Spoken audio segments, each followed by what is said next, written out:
హల్లెలూయా, హల్లెలూయా.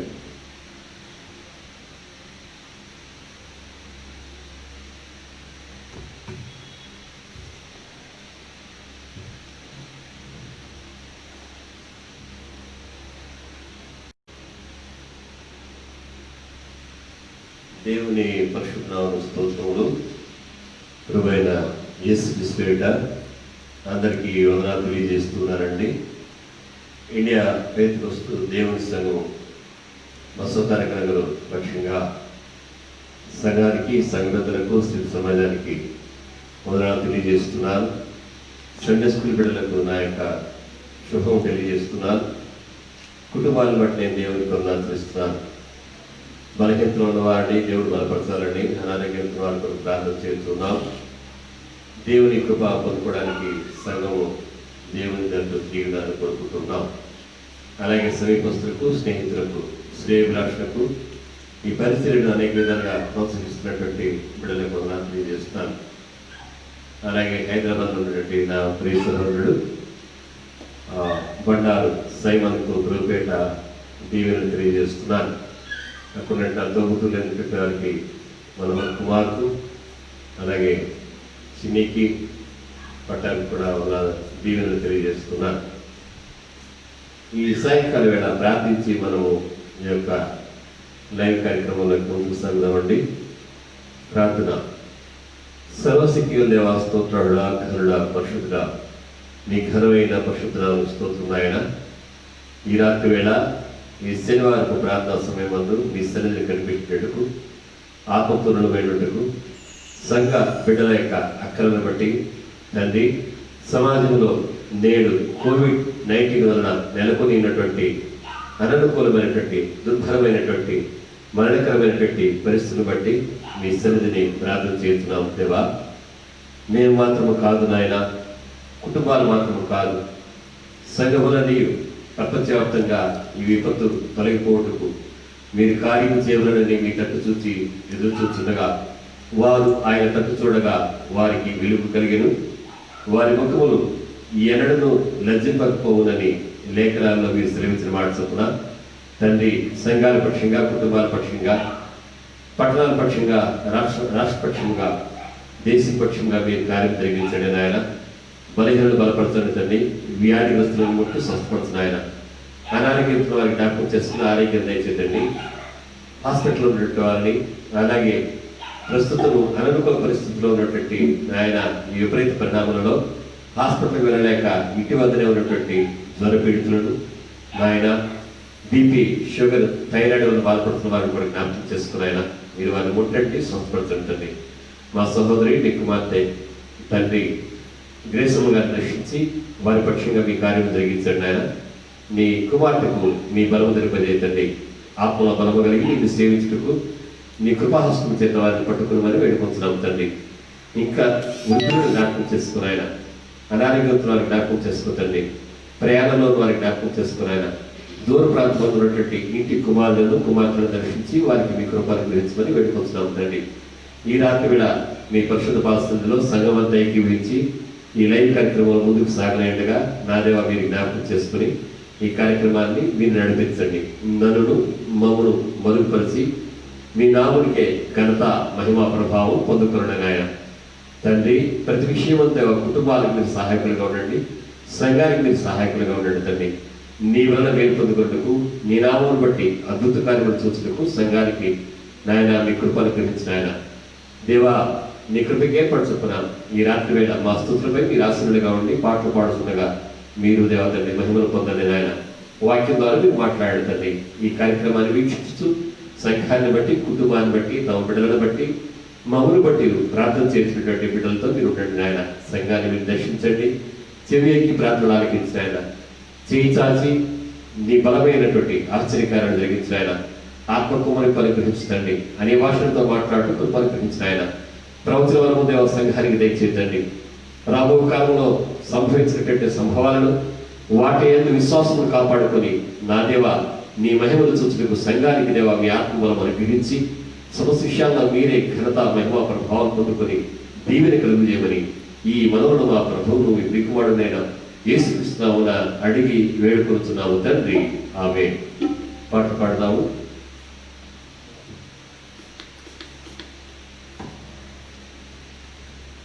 తిరిగి పాడండి. పుస్తకాలు ఎవరైనా పెట్టేసుకోండి.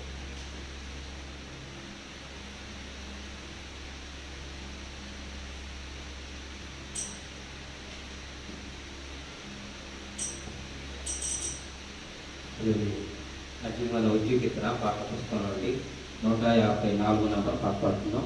154 నంబర్ పాట పాడుతున్నాం.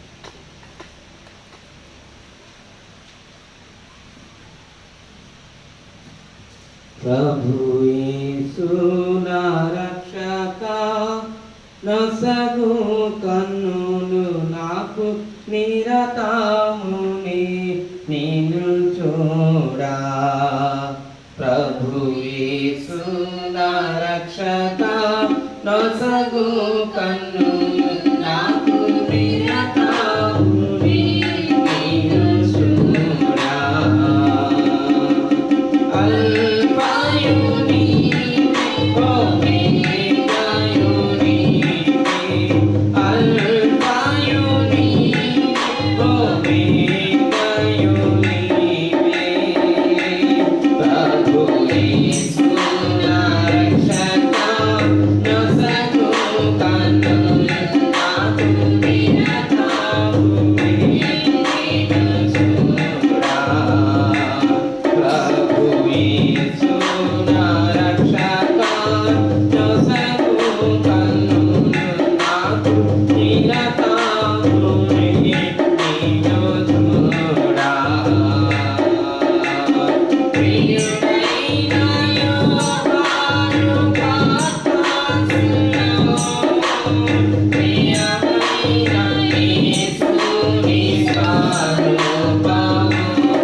పాట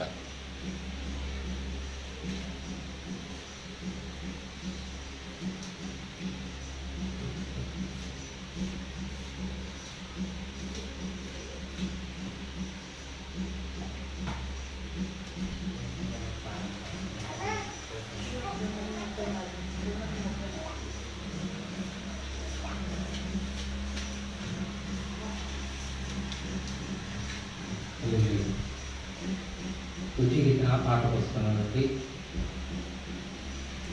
234 నంబర్ పాట పాడుతున్నాం. 234 నంబర్ పాట. ఓ సంగమా కార్వక్రమా పరలోకారాధ్యకు ప్రతిబింబమా మెస్సయ్యను ఎదుర్కొనగా నీ క్రియలంకరించి సిద్ధపడుమా.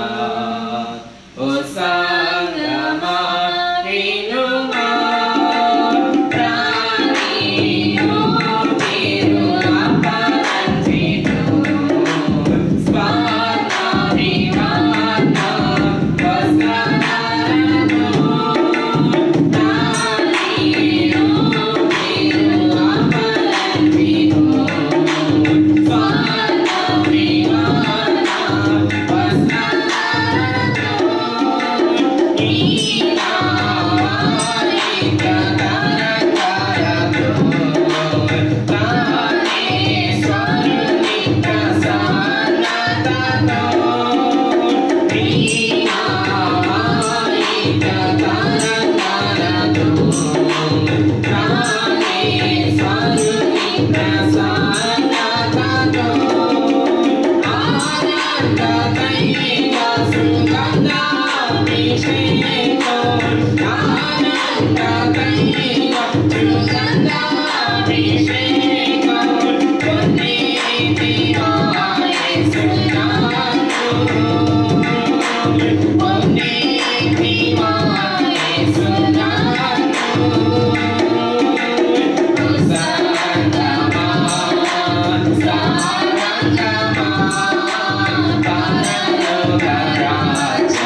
దేవుని ఘన స్తోత్రములు.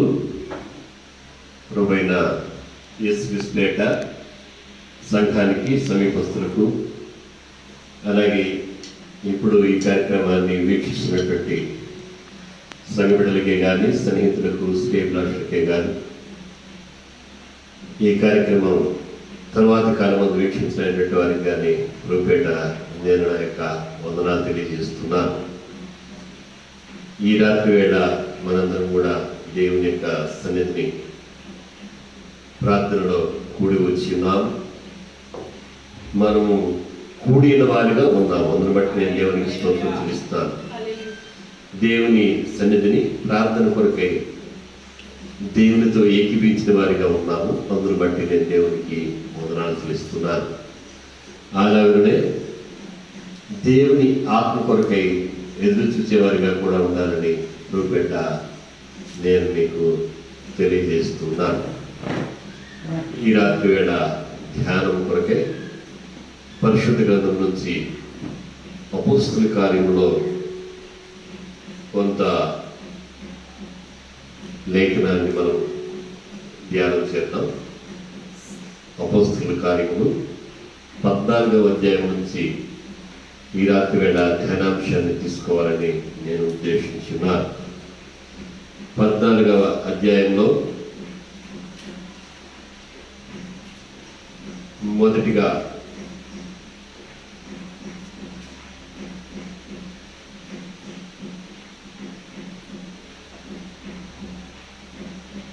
పదిహేడవ వచనాన్ని, తదనంతరం 21వ వచనాన్ని చదవాలని ప్రభుపేట కోరుతున్నారు.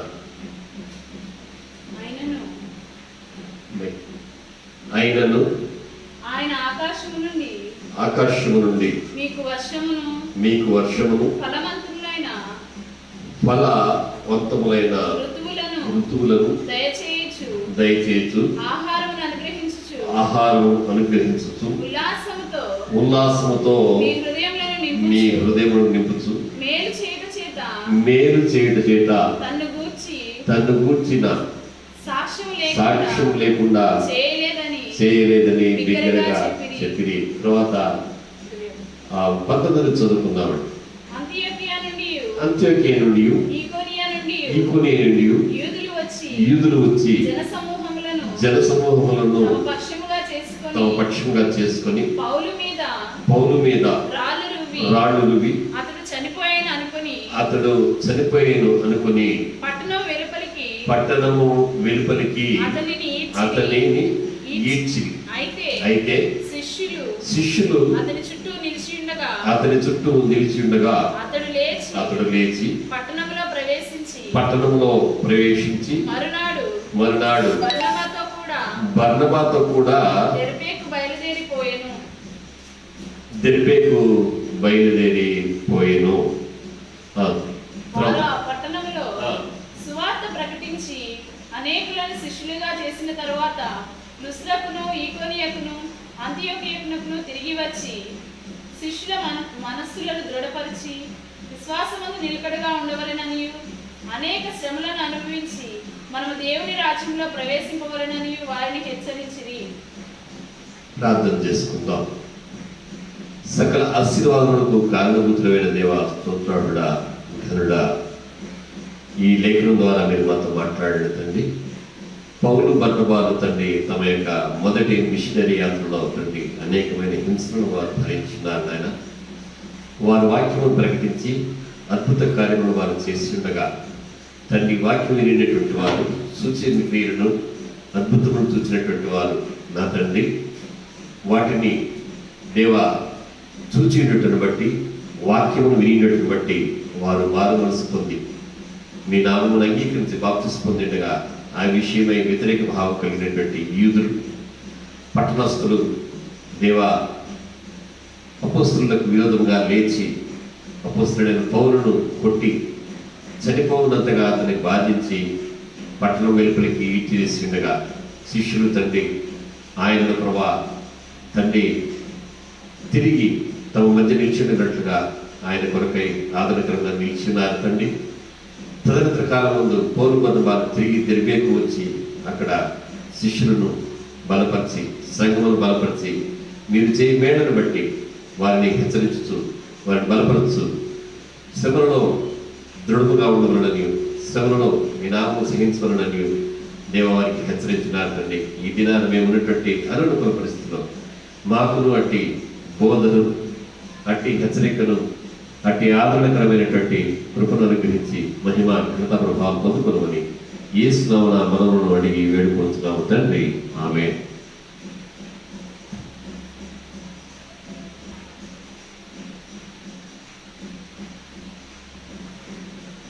అపోస్తలుల కార్యముల గ్రంథంలో మనము చాలా గొప్ప కార్యములు మనము చూస్తాం. ఈ యొక్క లేఖనములో అనగా మనం చదివినటువంటి ఈ యొక్క 14వ అధ్యాయం అపోస్తలుల కార్యంలో వీరు ఈకొనిలో జరిగినటువంటి ఈకొని అనేటువంటిది ఆసియా మైదానంలో ఉన్నటువంటి ఒక పట్టణము.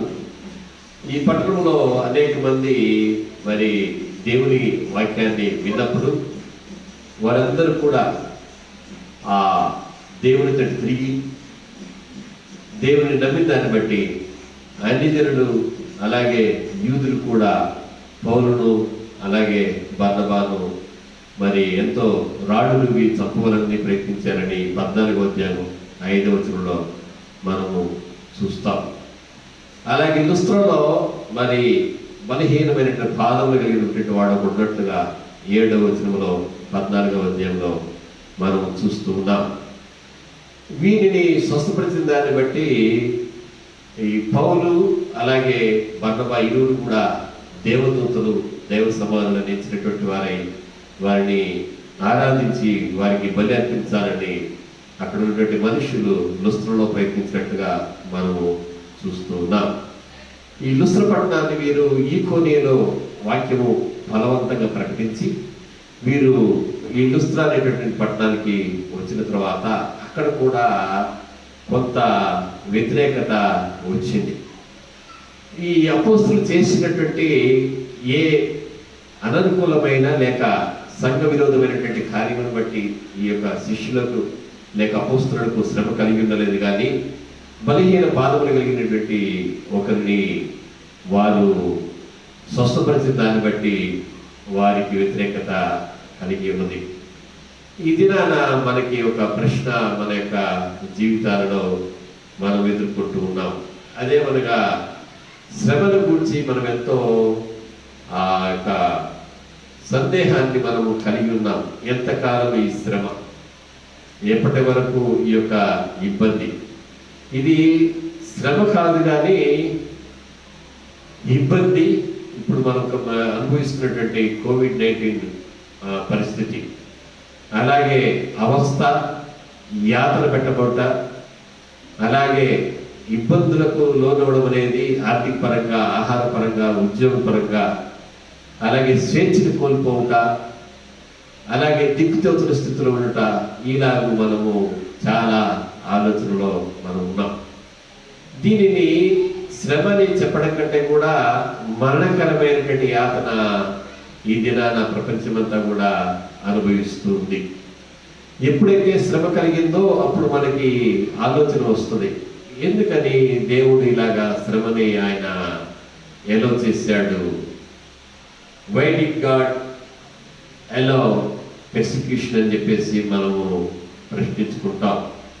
దేవుడే ఉంటే ఈ శ్రమ మనకి వస్తుందా అని మనం అనుకుంటాం.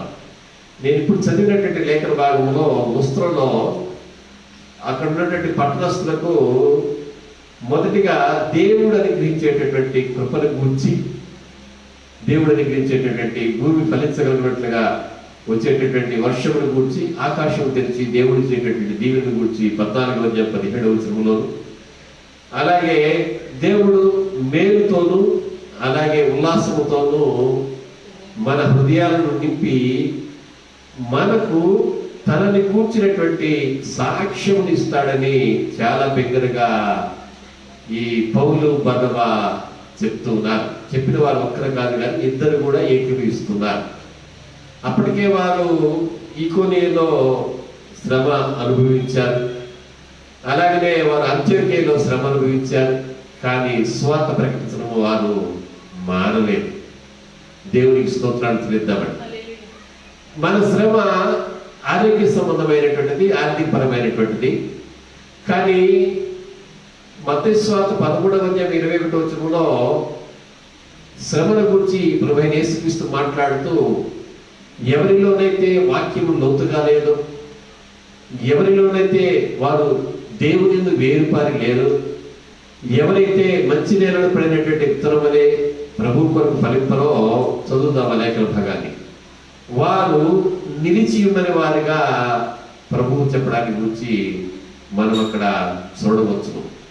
పౌలు తాను శ్రమనొందిన తర్వాత అంత్యోక్య, ఈకోనియలో శ్రమనొందిన తర్వాత లుస్త్రలో ఆయన దేవుని గురించి సాక్ష్యం ఇస్తూ, దేవుడు మేలు చేత మన హృదయాన్ని నింపి ఉల్లాసం అనుగ్రహించి ఆహారం అనుగ్రహించి ఆయన మనల్ని సంతోషపరిచి తనను కూర్చున్న సాక్ష్యాన్ని మనకి ఇస్తాడని చెప్తూ ఉన్నాడు. అంటే మనము సుఖం అనుభవించడం, ఉల్లాసంగా ఉండడం, ఆహారం భుజించడం, అలాగే మేలుల చేత దేవుని నుంచి తృప్తి పొందడం అనేటటువంటిది దేవుని గురించిన సాక్ష్యమును కలిగి ఉండుట.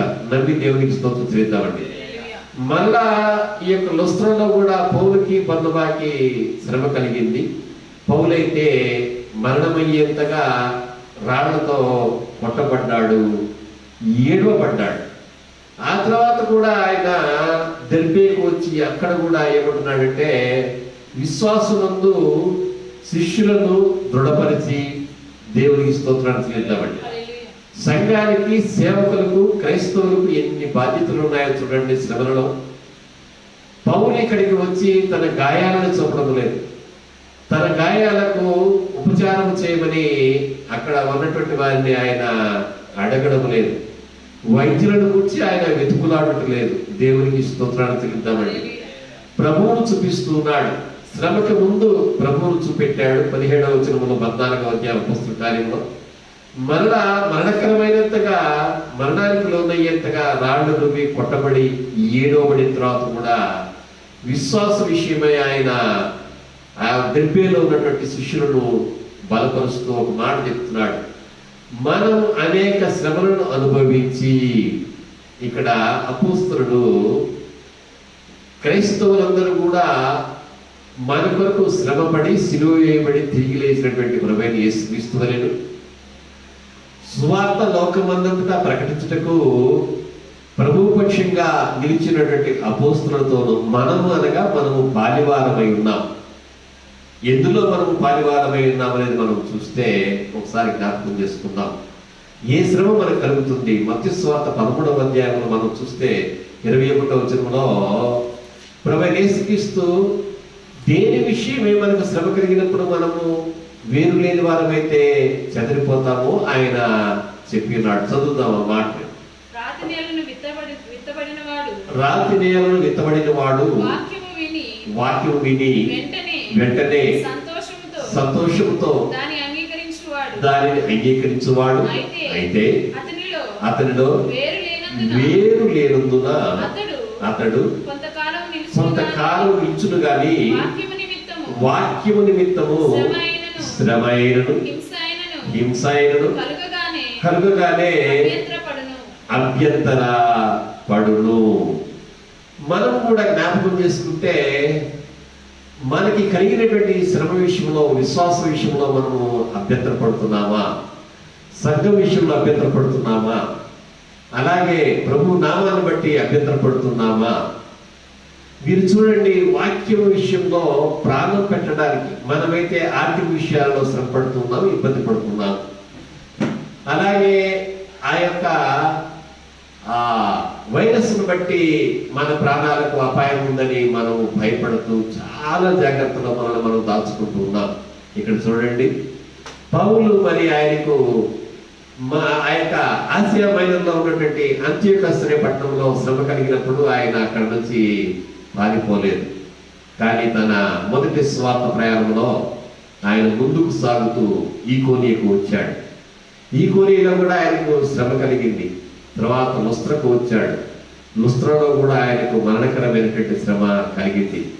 మరణ 4వ పట్టణమైనటువంటి దెర్బేకు వస్తూ ఉన్నాడు. ఎలాగైతే ఏలియా తాను ఆరోహణం అవడానికి ఆయన ఎరికో నుంచి బయలుదేరి బేతేలుకు, గిల్గాలుకు, యోర్దాను దాటి ఆవలకు వెళ్ళి ఉన్నాడో, ఆయన కొరకు దేవుడు అగ్నిదమును పంపగా ఆయన దేవుని వలన సంజీవునిగా ఆరోహణం కాబడి ఉన్నాడు. ఇక్కడ ఈ 19వ వచనంలో 14వ అధ్యాయ పుస్తకాన్ని 19వ వచనంలో పౌలు ముందుకు సాగుతూ ఉన్నాడు కనుక ఆయన దేవుని పక్షంగా కలిగే మేలును గురించి మాట్లాడగలిగి ఉన్నాడు. మేలును గురించి మాట్లాడి తాను కీడు అనుభవించి తాను కొట్టబడి ఏడవబడి మరణానికి లోనైనప్పటికీ కూడా తిరిగి నిలువబడి ఆయన శిష్యులతో ఏం చేస్తున్నాడంటే, మనము శ్రమను అనుభవించి, ఈ మాటను మనం ఈ దినానికి జ్ఞాపకం చేసుకోవాలి. దేవుని రాజ్యములో ఒక శ్రమ కాదు, ఇక్కడ ఏమంటే అనేక శ్రమలను మనము అనుభవించి, నిజంగా లేఖనాలను మనం చూస్తే ఈ రాత్రి వేళ నేను మీకు ఒక మాట జ్ఞాపకం చేయాలని చూస్తూ ఉన్నాను. శ్రమల గురించి యోచన చేయడం కాదు, కానీ శ్రమలో మనం పారివారమై ఉండాలని దేవుడు కోరుకుంటూ ఉన్నాడు. మొదటిగా సంఘములకు ఎవరైతే మూలరాయిగా చెప్పబడ్డారో ఆ పౌలు ఆ యొక్క 1వ పేతురు పత్రిక 5వ అధ్యాయం 1వ వచనంలో ఆయన ఒక మాటను మాట్లాడతాడు. ఆ మాటని మనం చూడాలని పురపెట్టిన మిమ్మల్ని కోరుతున్నాను. మొదటి పేతురు పత్రిక 5వ అధ్యాయం 1వ వచనం. తోటి పెద్దను క్రీస్తు శ్రమలను గుర్చిన సాక్షిని. చూడండి, క్రీస్తు శ్రమలను గుర్చిన సాక్షిని. వాక్య విషయమైన శ్రమలు, క్రీస్తు కొరకైన శ్రమలు. మనం ఏ శ్రమలో ఉన్నాము? దేన్ని బట్టి మనము శ్రమ పడుతున్నాము?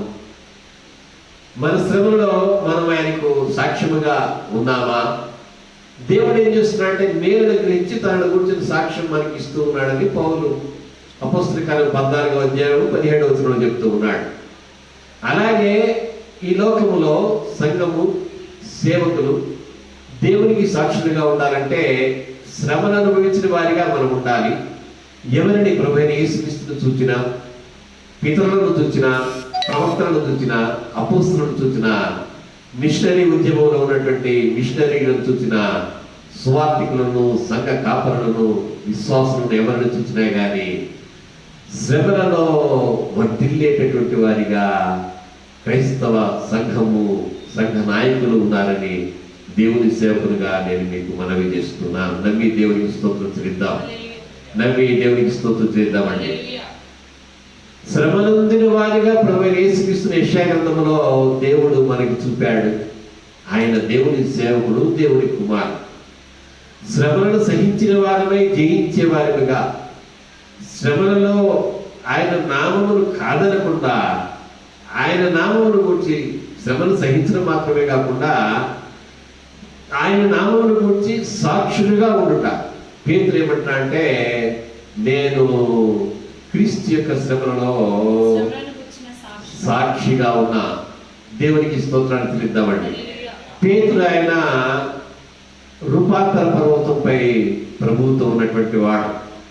అక్కడ కూడా రూపాంతర అనుభవానికి సాక్షిగా ఉన్నాడు. అలాగే నీళ్లపై నడిచినటువంటి యేసయ్య సూపర్ న్యాచురల్ పవర్తో తనని కూడా ప్రకృతి ధర్మాలకు అతీతంగా నీళ్లపై నడువ చేసినప్పుడు ప్రభువు చేయి పట్టుకుని నీళ్లపై నడిచిన వాడిగా ప్రభువుతో కూడా ఆయన ఉన్నాడు.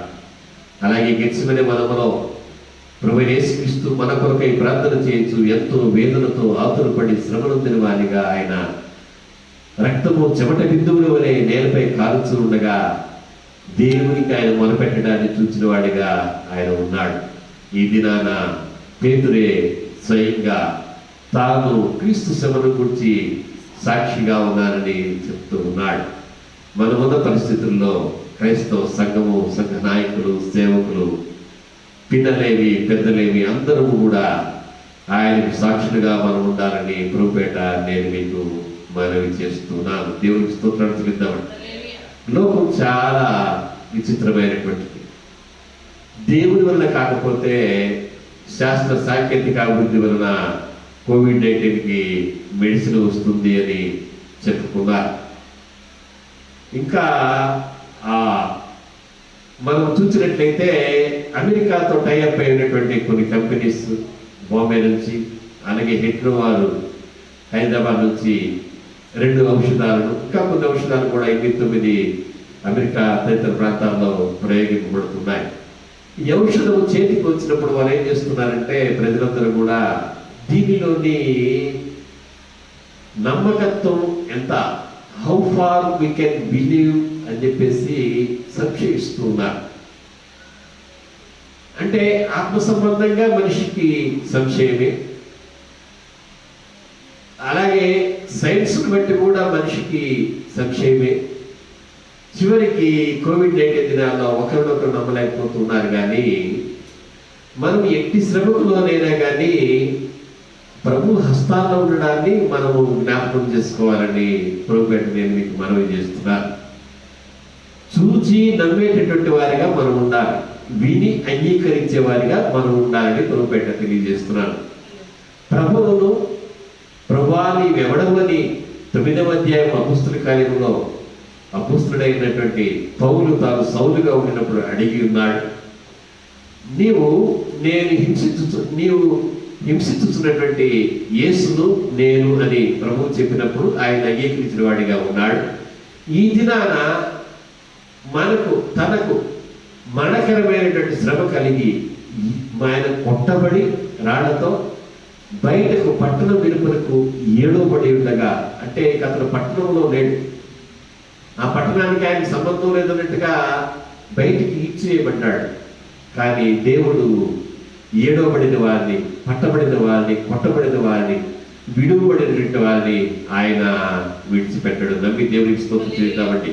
ఈ 19వ వచనంలో ఏడవబడిన స్థితి ఉండగా 20వ వచనంలో రాయబడింది, అయితే శిష్యులు అతని చుట్టూ నిలిచి ఉండగా అతడు లేచి పట్టణంలో ప్రవేశించి, ఇక్కడ చూడండి, చనిపోయాడు, మేము కొట్టినటువంటి రాళ్ళ వలన పౌరుడు గురించి వారు ఆలోచన చేశారు. కానీ పౌలు తనంతట తానుగా లేచి శిష్యులకు తనను తాను సజీవుడిగా కనపరుచుకునే శక్తిని అన్ని మరణకరమైనటువంటి యాత్రల్లో కూడా దేవుడు పౌలులో ఉంచి ఉన్నాడు. దేవునికి స్తోత్రం చేద్దామండి.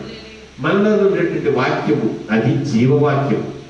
ఎన్ని శ్రమలలో ఉన్నా కానీ ఎలాగైతే నిర్గమకాండం 3వ అధ్యాయంలో మండుచున్నటువంటి అగ్ని పొద కాలని రీతిగా మోషేకు ఇశ్రాయేలు విడుదల గురించి ఒక సజీవ సాక్ష్యమును దేవుడు అతని కన్నులకు చూపెట్టి ఉన్నాడో, అలాగే మనల్ని కూడా మన కుటుంబాలకు, మన సంఘానికి, మన సమాజానికి మనము లేచి పట్టణంలో ప్రవేశించగలిగిన వారిగా, మనము లేచి మన పనిలో ప్రభువును బట్టి ప్రవేశించగలిగిన వారిగా, మనము లేచి మన కుటుంబాల మధ్య నిలిచి ఆయనని గురించి సాక్ష్యం ఇవ్వగలిగిన వారిగా, ఎలాగంటే పౌలు లేచి మరి ఒక పట్టణమైనటువంటి ఈ దెబ్బేలో ప్రవేశించి శిష్యులను దృఢపరుస్తూ ఉన్నాడు.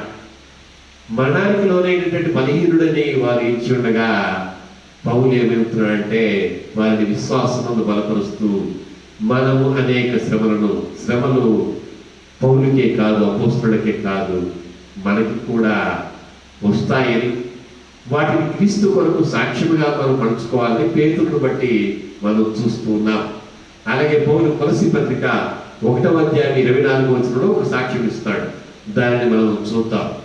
ఆయన ఎందుకొరకు శ్రమ పడ్డాడో మన కొరకు మనం శ్రమపడ్డ కాదు, కానీ వ్యక్తిగతంగాను ఉపాధి కొరకు లేక ఆహార సంపాదన కొరకు, కుటుంబాన్ని నడిపించడం కొరకు మనము ఆ యొక్క శ్రమలో ఉండడం కాదు. కానీ చదువుదాం అన్నమాట. 1వ అధ్యాయం 24వ వచనం కొలస్సీ పత్రిక. ఇప్పుడు మీ కొరకు నేను అనుభవించుచున్న శ్రమలయందు సంతోషించుచు సంఘము అను ఆయన శరీరము కొరకు క్రీస్తు పడిన పాటలలో పొదువైన వాటి యందు నా వంతు నా శరీరమందు సంపూర్ణము చేయుచున్నాను. లేఖనాల్లో మనం చూసినట్లయితే పౌలు పేతురేమో నేను శ్రమలలో క్రీస్తు కొరకు శ్రమలు అనుభవించాలని చెప్తూ ఉన్నాడు. ఇక్కడ సంఘం విషయమై తాను శ్రమలు అనుభవిస్తున్నట్టు కాదు, అలాగే ఎలాగూ మన కొరకు శిలువను సహించినటువంటి ప్రభు అయిన క్రీస్తు వలె దేవునికి స్తోత్రాలు చెల్లిద్దామండి. ఆయన ఏదైతే చేయుటలో కొన్ని మనము భరించాలని ఆయన ఎలాగైతే కోరుకుంటూ ఉన్నాడో దేవుడు, వాటిని స్వీకరించడానికి పౌలు ఇక్కడ భుజం మోపుతూ ఉన్నాడు. దేవునికి స్తోత్రాలు చెల్లిద్దామండి. నేను మొదటి జ్ఞాపకం చేస్తున్నాను, శ్రమను సహించే వారిగా ఉన్నాము, శ్రమలలో నాశనం లేని వారిగా మనం ఉన్నాము.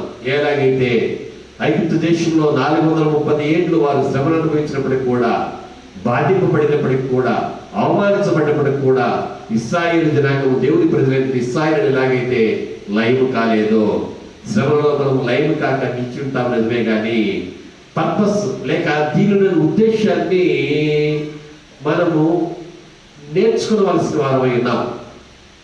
ఎందుకు మనం శ్రమపడుతున్నాం? ఎందుకనగా క్రీస్తు కొరకు, ఎందుకనగా ఆయన రాజ్యం కొరకు. మనం శ్రమ అనుభవించాల్సింది ఎందుకనగా దేవుని వాక్యము కొరకు. మనం శ్రమను సహించవలసింది దేని కొరకు అనగా దేవునికి సాక్షులుగా ఉండడం కొరకు. మనం శ్రమను సహించవలసింది అలాగే స్వీకరించవలసింది దేని కొరకు అనగా ప్రభువు ఏవైతే మనము భరించాలని పొదువుగా మిగిల్చిపోయాడో వాటిని మన శరీరమందు మనము భరించుటకు దేవునికి స్తోత్రాలు చెల్లిద్దామండి. ప్రభువైన యేసుక్రీస్తు తాను సిలువ వేయబడినప్పుడు ఆయన తన దేవుని కృపను బట్టి పునరుద్ధారుడుగా ఆయన లేచిన తర్వాత ఆయన యోహాను సువార్త 20వ అధ్యాయంలో తనని తాను ఆ తోమాకి కనపరుచుకున్నప్పుడు ఆయన ఏం చెప్తాడంటే 26వ వచనం చదువుదాం. 20వ అధ్యాయము యోహాను సువార్త 26వ వచనం చదువుదాం. 8 దినములైన తర్వాత ఆయన శిష్యులు మరలా లోపల ఉన్నప్పుడు తోమా వారితో కూడా ఉండేను. తలుపులు మూయబడి ఉండగా యేసు వచ్చి మధ్యను నిలిచి మీకు సమాధానం కలుగునుగాక అనేను. తరువాత తోమాను చూచి నీ వ్రేలు ఇటు చాచి నా చేతులు చూడుము, నీ చేయి చాచి నా ప్రక్కలో ఉంచి అవిశ్వాసం కాక విశ్వాసమై ఉండము. ఇక్కడ ఒక గుర్తును ప్రభువు తోమాకి చూపిస్తున్నాడు. మనలో కూడా కొన్ని గుర్తులను ఆయన చూడాలని కోరుకుంటూ ఉన్నాడు. ఉదాహరణకి కాడి మోసే ఎద్దు మెడకు అది మూపురానికి గుర్తు అనేది ఉంటుంది. అది ఆ గుర్తు లేకుండా అది కాడి మోసినట్టు ఎవరు కూడా లెక్కించరు. కోడి దూడలు సహితము ఒక వయసుకు వచ్చాక కాడిని మీద వేసుకొని మరణం వరకు ఆ కాడిని మోస్తూనే ఉంటాయి. వాటి ఆ యొక్క ఎద్దుల మూపురం మీద మెడ మీద మాత్రమే కాకుండా కాళ్ళకు కూడా కీలలు కొట్టబడతాయి. వాటికి ఇనుప వీటిని వేసి వాటిని ఏం చేస్తారంటే మేకులతో, ఒక మేకు కాదు, ఆ గిట్టలు 2 ఉంటాయి. గుర్రాలకు కూడా అంతే. ఒక్కొక్క గిట్టలో ఒక 4 మేకులైనా కానీ 5 మేకులైనా కానీ కొట్టబడతాయి. మేకు కొట్టబడిన తర్వాత నాకు ఇది గాయము తగ్గాలి, తగ్గిన తర్వాత నేను నిలబడతానని గుర్రము కానీ ఎద్దు కానీ అనుకోదు. అని లేచిన తర్వాత నేను ఇంత నమ్మకంగా యజమానికి పనిచేస్తుంటే ఇలాగ నన్ను ఈ నాడాలు కొట్టి నా పాదాలను హింసించాడేంటని అలాగే కూర్చొని కూలబడి ఉన్నావు కానీ దిగ్గున లేచి నిలబడతాయి. మునుపటి బలంతోనే అవి ఎంత బరువునైనా కానీ లాగుతాయి. గుర్రమైతే ఎంతమంది శత్రువులు ఉన్నా కానీ యుద్ధ సన్నాహ దినాన యుద్ధ నాదాలు విన్నప్పుడు గుర్రం ఏం చేస్తుంటే అది సవడి చేసి రెక్కి వేసిన రీతిగా అది ముందుకు సాగి శత్రువుల మధ్య నిలబడుతూ యుద్ధములో యజమాని నడిపించిన రీతిగా అది ముందుకు సాగుతూ ఏం చేస్తుంటే తన మీద ఆసీనుడైనటువంటి తన యొక్క యజమానిని కూడా, సైనికుడే కానీ రాజే కానీ సైన్యాధ్యక్షుడే కానీ ఎవరినైనా కానీ వారిని కాపాడుకుంటూ తనను కాపాడుకుంటూ గుర్రం యుద్ధంలో ముందుకు సాగుతుంది. అలాగే యజమాని తనపై మోపినటువంటి ఆహారమును, తనపై మోపినటువంటి బాధ్యతను, బరువును క్షేమంగా గమ్యస్థానానికి యజమాని కొరకు ఎద్దు కూడా చేరుస్తుంది. క్రైస్తవులమైన మనకి కూడా విశ్వాస విషయంలో మనము ఇతరులను దృఢపరచడానికి ముందుగా మనము శ్రమ అంటే ఏమిటో ఎరిగి ఉండాలి. పౌలు ఇదే విషయం మాట్లాడుతూ ఏమంటాడంటే సంఘము శ్రమలను గురించి, ప్రాముఖ్యంగా ప్రభు యొక్క శ్రమలను గురించి ఎరిగి ఉన్నదిగా ఉంటే శ్రమలను సహించలేదు. పౌలు అంటాడు ఫిలిప్పీకి రాబడినటువంటి I may know him, the power of his resurrection and the fellowship of his sufferings, the power of his resurrection and the fellowship of his sufferings. అనగా ఆయన శ్రమలలో పాలివాడనయ్యుట ఎట్లో 3వ అధ్యాయం 10వ వచనం అండి. అంటే శ్రమలో, ఏ శ్రమలో? సంఘం విషయమైన శ్రమలు. ఎట్టి శ్రమలో? ప్రభువు సహించినటువంటి శ్రమలు, ఆయన శ్రమలు, ఆయన సంఘము కొరకైన శ్రమలు. దేవునికి స్తోత్రాలు తిరిగిద్దామండి, దేవునికి స్తోత్రాలు తిరిగిద్దామండి. వీరిలో మనం ఏమై ఉన్నామంటే పాలివారమై ఉండుటకు. ఈ మాట చూద్దాం, 10వ వచనం చదువుదామండి. By any means that I may know him, మృతులలో నుండి నాకు పునరుద్ధానం కలగవలెనని, ఆయన మరణ విషయంలో సమాన అనుభవం గలవాడనై ఆయనను, ఆయన పునరుద్ధాన బలమును ఎరుగు నిమిత్తమును ఆయన శ్రమలో పాలివాడనవుట ఎట్టిదో ఎరుగు నిమిత్తమును సమస్తమును నష్టపరుచుకొని వాటిని పెంటతో సమానముగా ఎంచుకొస్తున్నాను. దేవునికి స్తోత్రాలు చెల్లిద్దామండి.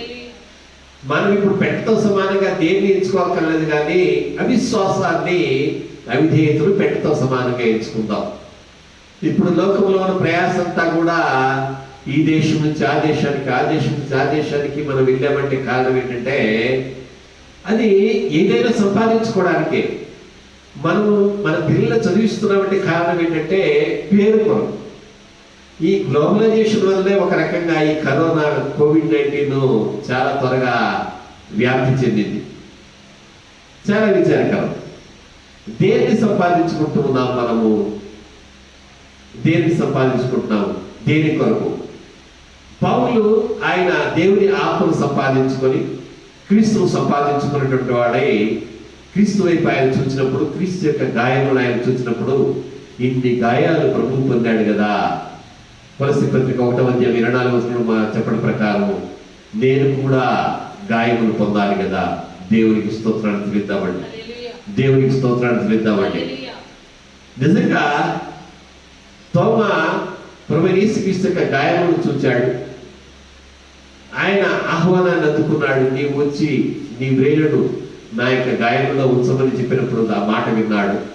అలాగే ఆయన భారతదేశానికి వచ్చి గాయపడిన ప్రభువైన యేసుక్రీస్తును మన గాయములు కట్టగలవాడని ఆయన సాక్ష్యం ఇచ్చున్నాడు.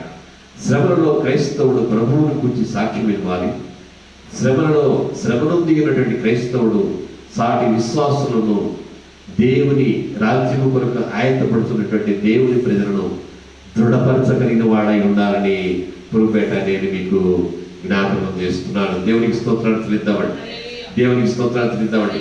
ప్రభువైన యేసుక్రీస్తు ఆయన గెత్సెమనే వనములో ఎంతో ఆతురపడి వేదన పడి ఆయన ప్రార్థన చేస్తూ ఉండగా ప్రభు ఎప్పుడు కూడా ఎవరిని ఒంటరిగా ఉంచునండి. ఆయన తన కుమారుని దగ్గరకు ఒక దూతను పంపి ఆదరించినట్లుగా లేఖనాల్లో చూస్తున్నాం. అలాగే పట్టణమునకు ఈ యొక్క లుస్త్రా పట్టణానికి వెలుపలకు పౌలు తన మొదటి మిషనరీ యాత్రలో రాళ్లతో కొట్టబడి ఏడవబడినప్పుడు ఈ యొక్క 14వ అధ్యాయం 19వ వచనంలో 20వ వచనంలో ఉన్న రీతిగా శిష్యులు అతని చుట్టూ నిలిచి ఉన్నారు. ఈ దినాన శ్రమలో ఉన్న సంఘాన్ని బట్టి మన ఇంత మన తల్లి, మన సహోదరులు, సహోదరులు, మన సంఘము, సంఘ కాపరి ప్రార్థన చేస్తూ ఉన్నారు. శిష్యులు పౌరు చుట్టూ నిలిచిన రీతిగా దేవుని దూతలు మన చుట్టూ నిలిచి ఉన్నాడు. వారిలో ఒంటరి అయిన వాడు 10 మందిలను, ఎన్నిక లేని వాడు బలమైన జనమగును. ఆయన మనల్ని అనాథలుగా ఆయన విడువడు. మనం చెప్పగలిగి ఉండాలి, నేను సంఘము కొరకు శ్రమ అనుభవించాను. లేక మనల్ని చూసినటువంటి వారు ఆ సంఘము కొరకు మనం శ్రమ అనుభవించామని చెప్పగలిగి ఉండాలి. క్రీస్తు పక్షముగా, క్రీస్తు పొదువుగా ఏవైతే విడిచిపెట్టాడో వాటిని మన శరీరముందు, మన ఆత్మీయ జీవితంలోనూ మనము వాటిని పూర్తి చేయగలిగినటువంటి వారిగా, పరిపూర్ణముగా మనం ఉండాలని ప్రభుపేట నేను మీకు జ్ఞాపకం చేస్తున్నాను. మనం చూసినట్లయితే ఆ ప్రకటన గ్రంథంలో 1వ అధ్యాయం 9వ వచనంలో చూస్తే అపోస్తలుడైనటువంటి యోహాను, ప్రియ శిష్యుడైనటువంటి యోహాను ఎంతో సున్నిత మనస్కుడు, ప్రేమతో ఆయన ప్రభువును హత్తుకున్నటువంటి వాడు. ప్రభువైన యేసుక్రీస్తు ఎదపై అలాగూ తలవాల్చి ఆయన యొక్క హృదయ స్పందనను వినినటువంటి వాడు, ప్రభువు ప్రేమను ఎరిగినటువంటి వాడు, ప్రభువు ప్రేమించిన శిష్యుడు, ప్రభువును ప్రేమించినటువంటి వాడు, సంఘమును ప్రేమించి సంఘము కొరకు ఆయన ప్రాణం పెట్టడానికి కూడా ఆ యొక్క డొమిషియస్ చక్రవర్తి కాలంలో రోమా చక్రవర్తి వలన కాగుతున్నటువంటి నూనెలో వేయబడేటువంటి వాడు. కానీ ఆ నూనెలో కాగినందువలన అతడు లయము కాలేదు. ఆయన ఒక మాట ప్రకటన గ్రంథము 1వ అధ్యాయం 9వ వచనంలో చెప్తున్నాడు. పేతురు ఏమంటున్నాడంటే, నేను క్రీస్తుకు సాక్షిగా ఉండడానికి శ్రమ అనుభవించాలని చెప్తున్నాడు.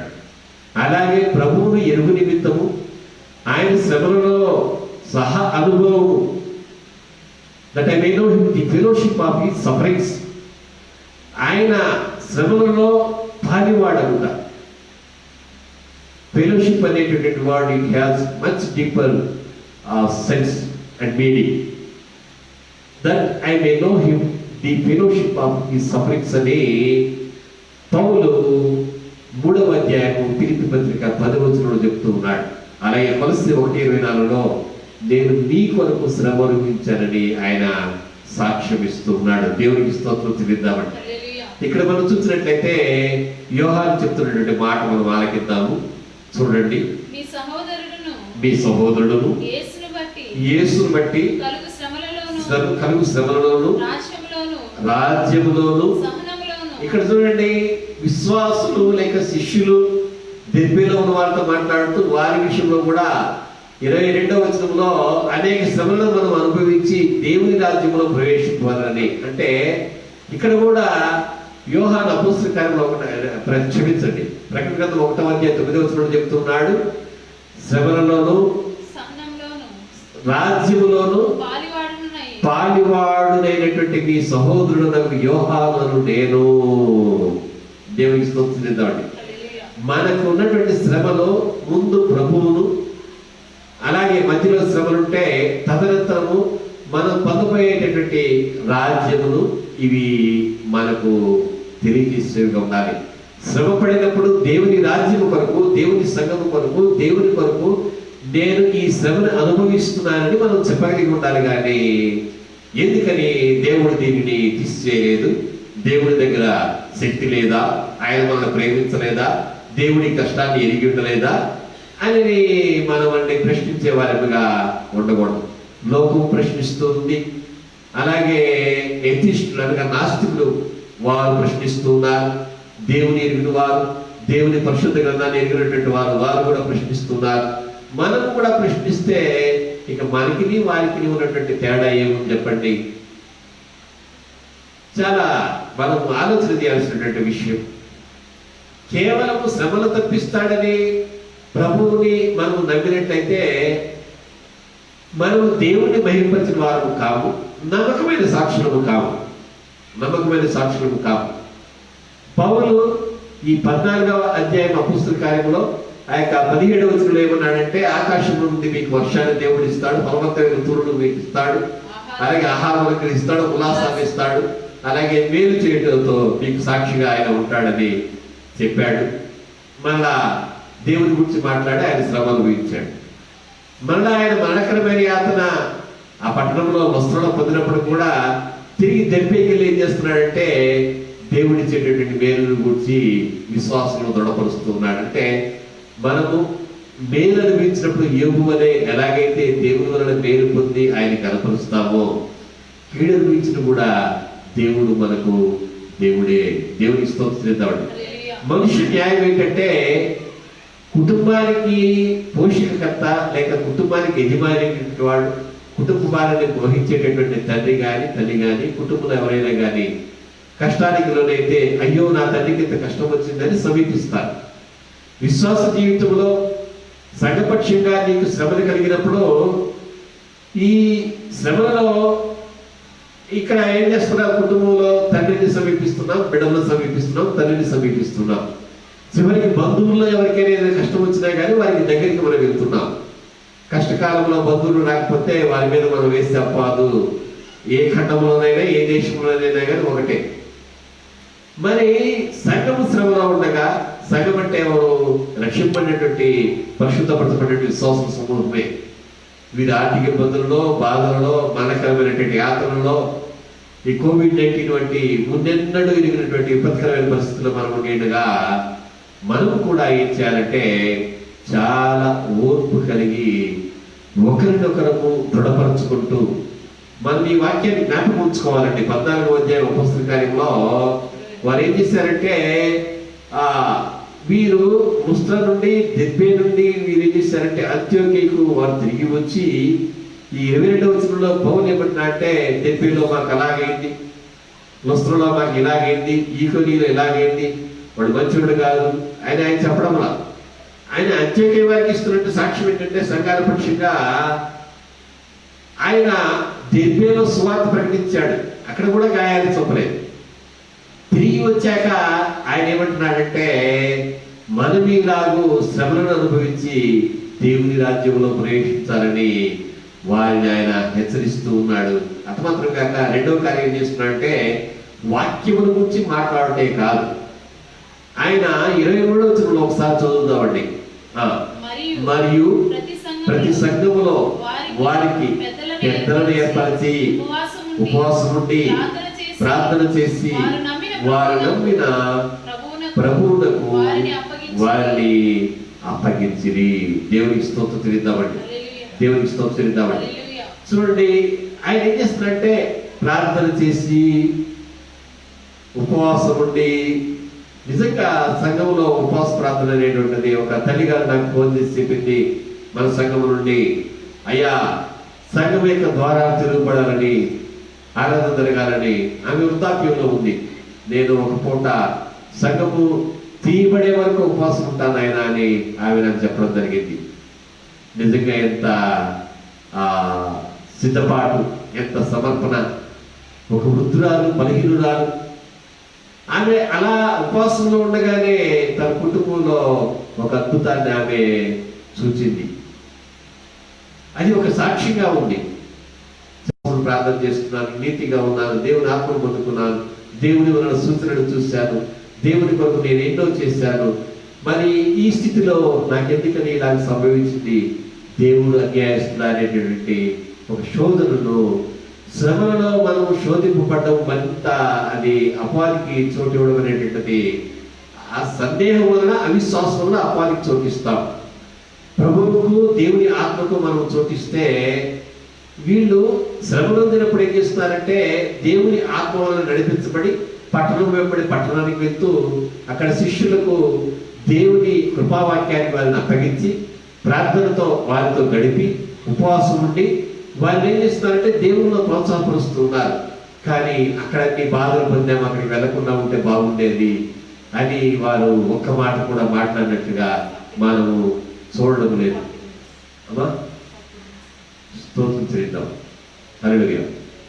ఈ మాట మనం చూసినట్లయితే మరొక మాట చదువుకుందాం. మరొక మాట 22-23 వచనాలు.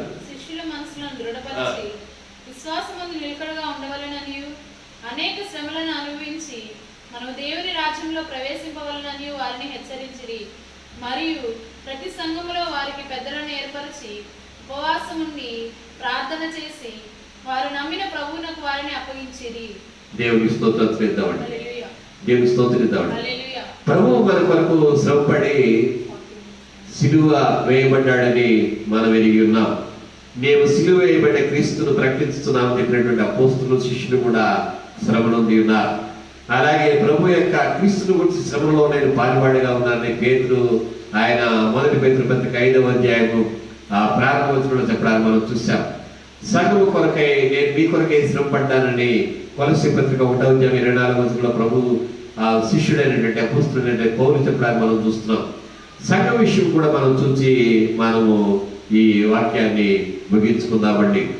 మొదటి తెస్సలోనికీయులకు రాయబడిన 2వ పత్రిక 1వ అధ్యాయము 4వ వచనాన్ని మనం చదువుకుందామండి.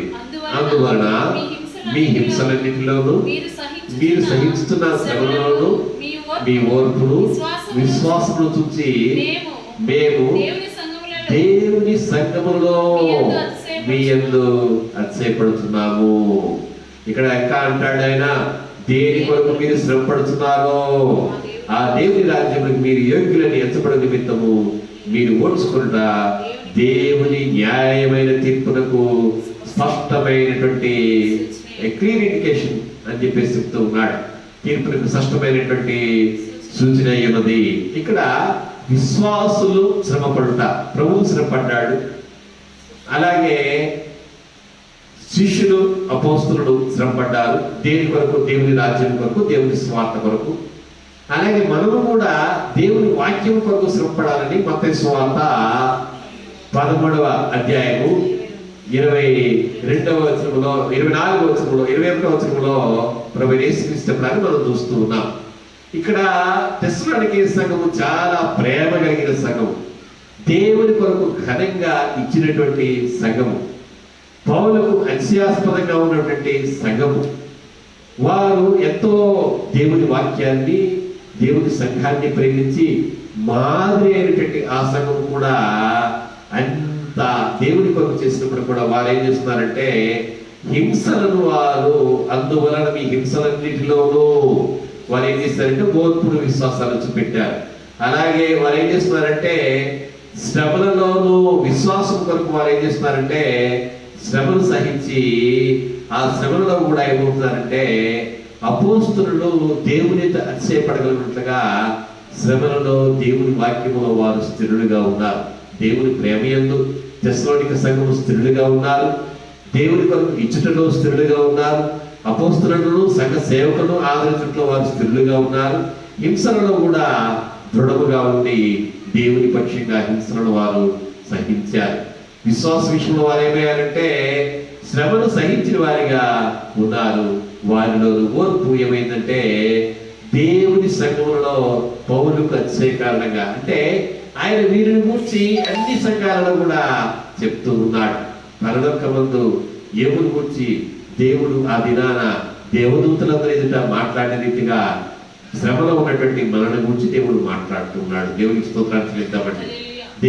దేవుని దూతలు పరిశుద్ధులు మన విషయమై దేవుని ఎదుట పరిశీలించి చూచేవారిగా ఉన్నారని దేవుని సేవకుడుగా సంఘానికి సంఘ విశ్వాసులకు నేను వినయంగా తెలియజేస్తున్నాను. మనపై దేవుని దయా దృష్టి ఉంది. నీ దేవుడే యెహోవా కన్నులు సంవత్సరాన్ని మొదలుకొని సంవత్సరాంత వరకు ఈ స్థలంపై నుండి ద్వితీయోపదేశకాండం చెప్పినట్టు లేఖన భాగము దీవిని కొరకే కాదు, కానీ శ్రమలో మనల్ని బలపరచుకోడు, హింసలో మనల్ని తప్పించుకోడు. దేవునికి స్తోత్రాలు చెల్లిద్దామండి. అలాగే దేని కొరకు మీరు శ్రమపడుతున్నారో, for what purpose we are enduring this suffering? What is the purpose behind this suffering? దేని కొరకు మీరు శ్రమపడుతున్నారో, దేని కొరకు అంటే అంటున్నాడు 5వ వచనంలో, ఫర్ హిస్ కింగ్డమ్, ఆయన రాజ్యము కొరకు, ఆయన రాజ్యం కొరకు, to attain his glory and to glorify his name in this world. For that we are enduring this suffering.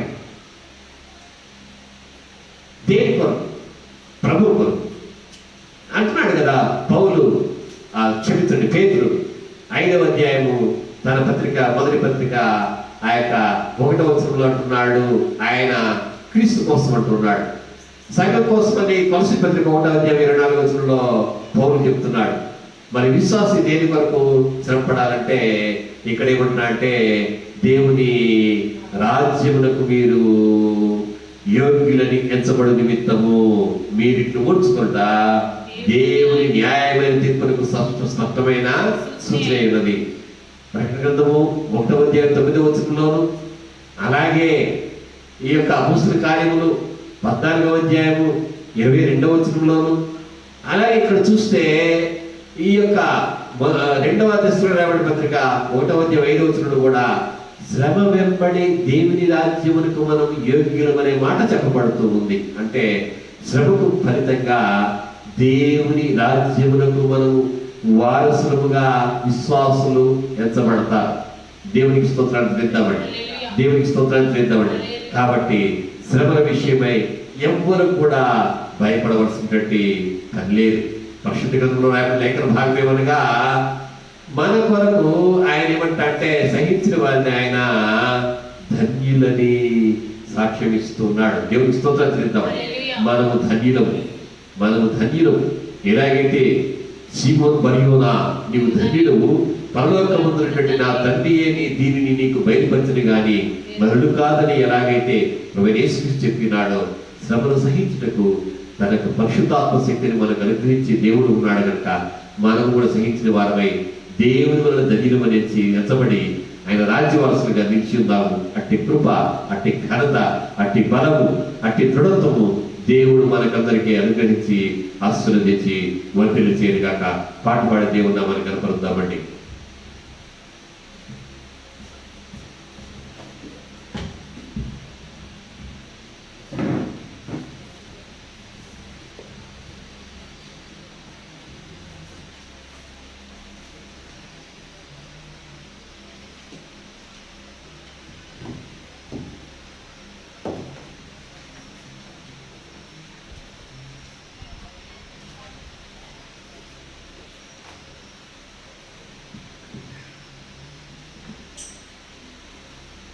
ఆనంద తైలాభిషేకము నీవు ఆత్మస్వరూపుడా,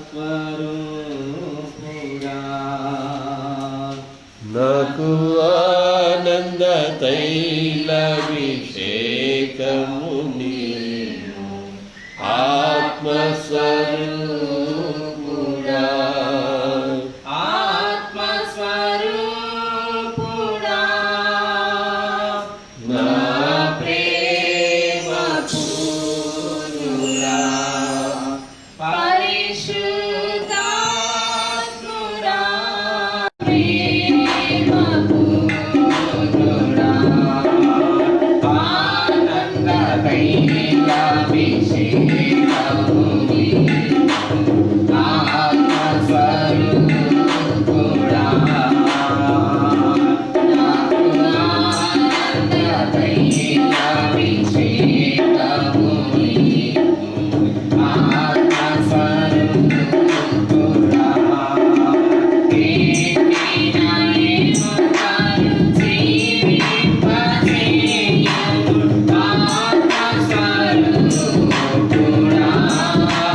దేవుని ఘననామ స్తోత్రములు.